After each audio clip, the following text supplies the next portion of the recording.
তাহলে আমরা দেখি কলসিকাকে গায়ের বধূ, ঠিক আছে। দেখেন কলসি মহিলারা যখন নেয় কোমরে, কোন সাইডে নেয়?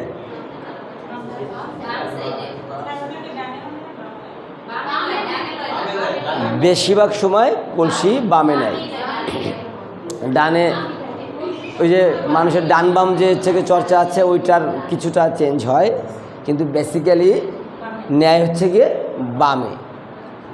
এখন কথা হচ্ছে গিয়ে আমরা এই যে দেখেন আঁকার সময় এটা একটা সাইড অফ ভিউ, আপনি সাইডটাকে কী বলবেন? কারণ আমরা যদি ফেসটা সামনাসামনি দেখাই একরকম হবে, সাইড দেখালে একরকম হবে, ব্যাক সাইড দেখালে আর এক রকম হবে, তাহলে কি ভিউ অফ চেঞ্জ হয়ে যাবে।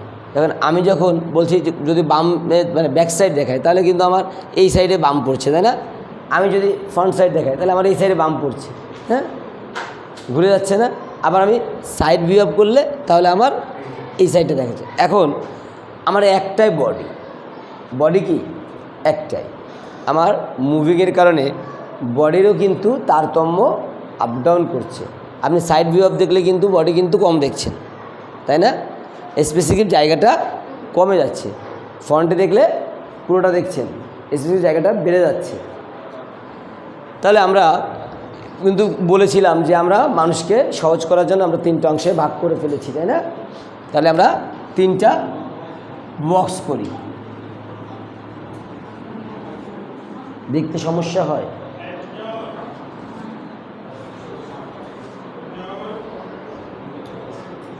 একই মাপের আমরা 3টা বক্স করি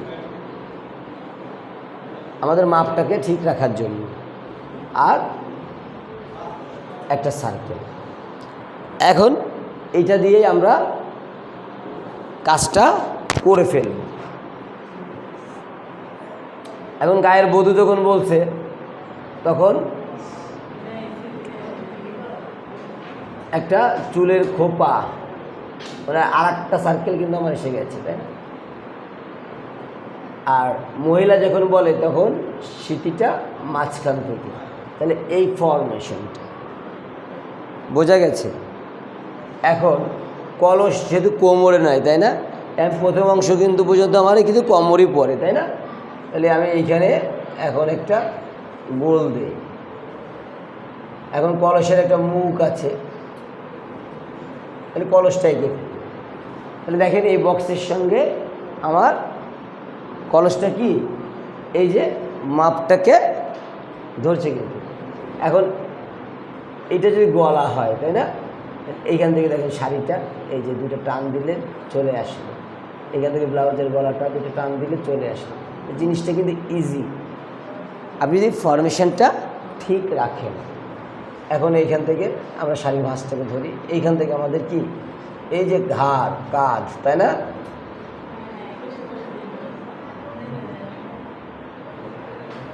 এখন এই যে হাতটা কি এই সাইড থেকে আসবে, আসবে না? এখন কলসটা ধরতে হবে না? কলস না ধরে কি কোমরে রাখা যায় না? তাহলে কোমরের উপর রাখতে কলসটাকে কি ধরতে হবে।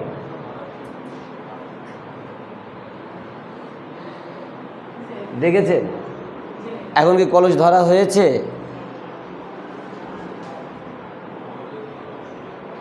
তাহলে দেখেন কোমরে কিন্তু কলসটা অটোমেটিকলি চলে এসেছে না?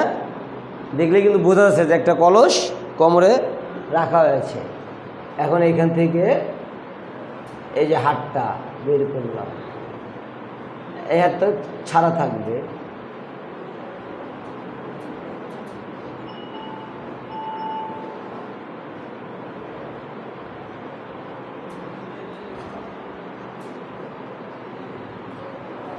এখন দেখেন এই যে শাড়িটা আমরা এইখান থেকে এই একটু ভিতরে নিয়ে নিলাম। যখন মহিলারা এবং কলস নেয় শাড়িটাকে একটু কোমরে গুজে নেয়, তাই না? শাড়িটাকে একটু কোমরে গুজে নেয় না? এখন এখান থেকে শাড়ির আর একটা আঁচলের ভাঁজ এখান থেকে সামনে। এখন দেখেন এই জায়গাটা থেকে এটা। এখন মহিলাটা হাঁটলে কি হয়? আমাদের পায়ের অংশ আপ ডাউন করে, তাই না? একটা সামনে যায় একটা পিছে যায়, তখন কি হয়, আমার বডির শেপ থেকে কিন্তু নিচের শেপটা বেড়ে যায়। তাহলে আমার যে বক্সটা আছে এখান থেকে আমি এইটাকেই শুধু একটু এই যে বাড়িয়ে দিব। দেখছেন বিষয়টা কি ইজি? এই যে বক্সটাকে আমি এইখান থেকে এই যে হাঁটু থেকে বাড়িয়ে দিলাম। এখন আমার শাড়ির শেষ অংশটা, শাড়ির ভাঁজ কুচিটা, হ্যাঁ,